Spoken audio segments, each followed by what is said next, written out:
দেখছেন সবার খবর, সবার নজর, বার্তা এক নজর। এনআই হেফাজতে থাকা মালদার মোথাবাড়ির আইএসএফ প্রার্থী মৌলানা মোহাম্মদ শাহজাহান আলীর পরিবারের সাথে দেখা করলেন নওশাদ সিদ্দিকী। একযোগে আক্রমণ করলেন তৃণমূল ও বিজেপিকে। পরিবারের সদস্যদের আশ্বাস দিলেন বীরের সম্মানে তাদের প্রার্থীকে ফিরিয়ে আনবেন। মিথ্যে মামলায় তাদের প্রার্থীকে ফাঁসানো হয়েছে। ব্যানার্জির পুলিশ একটু ভাবতে হবে আপনাদের। এটা একটা মৌলানা সাহেবের বাড়ি, ইসলামিক স্কলারের বাড়ি, প্রচণ্ডভাবে ধার্মিক পরিবার। সেটার থেকেও আমি বলছি, আপনারা আমি সবাই জানি, কোনো বাড়িতে যদি পুলিশের রেড হয় সেখানে মহিলা পুলিশ নিয়ে আসতে হবে। অসভ্য বর্বর মমতা ব্যানার্জির যে বলেছিল না বিজেপি বর্বর, সেই বর্বরকে মমতা ব্যানার্জি পশ্চিমবাংলায় জায়গা দিয়েছে বিজেপিকে। বিজেপির কথা শুনে রাতের অন্ধকারে মৌলানা সাহেবের বাড়িতে ভাঙচুর চালিয়েছে। শুধু নয়, কোনো মহিলা পুলিশ ছাড়াই যেখানে তাদের বাড়িতে একাধিক মহিলা সদস্য থাকার পরেও সেখানে তুলে নিয়ে গেছে। এক অন্যায়, বাড়ি ভাঙচুর করেছে। এখন দ্বিতীয়ত যেটা হচ্ছে, সম্পূর্ণ রাজনৈতিক ষড়যন্ত্রের শিকার হয়েছে। আপনারা জানেন গতকালকে এনআইয়ের কোর্টে প্রডিউস ছিল। এনআই কিন্তু আমাদের মোথাবাড়ির আইএসএফ এর প্রার্থী বামপন্থীদের সমর্থনে যিনি দাঁড়িয়েছেন, ইভিএম মেশিনে যার 4 নম্বরে নাম এসছে, মৌলানা শাহজাহান সাহেবকে দ্বিতীয়বার ফার্দার ইনভেস্টিগেশনের জন্য চাইনি, অর্থাৎ পিসি চাইনি। এটা থেকে ক্লিয়ার একটা জিনিস হচ্ছে যে আমাদের মোথাবাড়ির প্রার্থী খামচিহ্নের তিনি এই কোনো খারাপ ইন্টেনশন প্রথম কথা ছিল না, দ্বিতীয় কারোর সাথে যুক্তও ছিল না। সরাসরি তৃণমূল ভয় পেয়েছে, তৃণমূলের প্রার্থী এখানে হারছে, শাহজাহান সাহেব এখানে জিতছে, প্রচার টচার না করতে পারে। টার্গেট ছিল নমিনেশনটাই করতে দেবো না, মেন টার্গেট ছিল নমিনেশনটাই করতে দেবো না। কারণ যেখান থেকে তুলে নিয়ে গেছে তারপর থেকে পরিবার এবং আমরা রাজনৈতিক দল হিসেবে যোগাযোগ করতে চাইলেও আমাদেরকে দীর্ঘক্ষণ বলা হয়নি এক্স্যাক্ট লোকেশন তার কোথায়। তাকে বিভিন্ন জায়গায় ঘুরিয়েছে।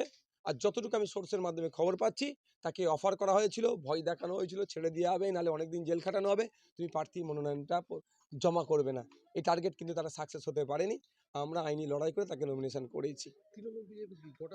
একদম এখানে তৃণমূল হারছে, সিপিএম বামপন্থীর সমর্থন নিয়ে আইএসএফ এখানে জিতছে। তৃণমূল হারা মানে একটা সিট লস হওয়া মানে বিজেপির লস। এরা দুজনে একে অপরের পরিপূরক। সেই জন্য এখানে কি করলো, যে এদের হেভিওয়েট ক্যান্ডিডেট আছেন মৌলানা সাহেব, একে এরকমভাবে আটকাতে হবে। এনআইএ দাবি করেছে যে যাদেরকে গ্রেপ্তার করা হয়েছে তারাই জমায়েত করেছিল। আপনাদের সেখানে গ্রাম পঞ্চায়েতের মেম্বার আছে, আপনাদের প্রার্থীও আছে, কংগ্রেসেরও প্রার্থী আছে, তারা জমায়েত করেছে। আমি একটা জোর গলায় বলছি, ইনভেস্টিগেশন দ্রুততার সাথে হোক, 6 মাসের মধ্যে শেষ হোক। যদি আমাদের পঞ্চায়েতের মেম্বার যে কেউ থেকে থাকে, তাকে সর্বোচ্চ শাস্তির ব্যবস্থা করা হোক। দুটো কথা ক্লিয়ার করতে হবে, একটা হচ্ছে জমায়েত আর একটা হচ্ছে হিংসা। দুটো পার্ট থেকে যাচ্ছে। আমার ভোট ডিলিট হয়ে গেছে, আমি বিডিও অফিসে যে বলতেই পারি, আই হ্যাভ টু রাইট। বলছি একটা বিষয়, আপনি কিছুক্ষণ আগে বলছিলেন তাকে বীরের সম্মান দিয়ে আনবেন। অবশ্যই, সে চোর ডাকাত নয়, সে একজন স্কলার মানুষ। তাকে যেভাবে কোর্টে প্রডিউস করেছেন মমতা ব্যানার্জির পুলিশ, মুসলিম সমাজ দেখেছে, অমুসলিম সমাজও দেখেছে যে একজন ধর্ম প্রচারক, ধর্ম সংস্কারক, সমাজ সংস্কারক, একজন স্কলারের দড়ি বেঁধে কিভাবে নিয়ে যাচ্ছে কোমরে। আমরা যতটুকু জানি, এই ধরনের কাজ করা সম্পূর্ণ হিউম্যান রাইটসকে ব্রেক করেছে।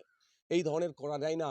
কুখ্যাত ক্রিমিনালদের সাথেও এই আচরণ সেই অর্থে করা যায় না যে একজন স্কলার, কিন্তু হ্যাবিচুয়েট একজন ক্রিমিনাল না। একটা অভিযোগ এসেছে, ইনি নাকি করেছেন, অভিযোগ থাকতে পারে, তার জন্য ওনাকে উনি বড়দের বক্তব্য হচ্ছে গ্রেফতার করেছে। চলে গিয়ে তো ভদ্রতার সাথে, আর একটা জামা পরার সুযোগ দেবেন না, একটা গেঞ্জি পরে চলে যাচ্ছে। তবে একটা কথা বলি, এই বাপ কেউ ছাড়বে না।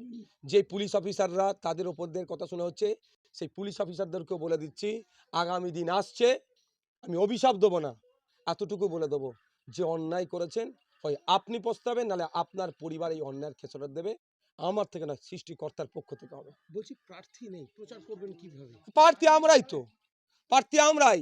মোথাবাড়ির মানুষই প্রার্থী, মোথাবাড়ির মানুষই খাম চিহ্ন। 100% আশাবাদী।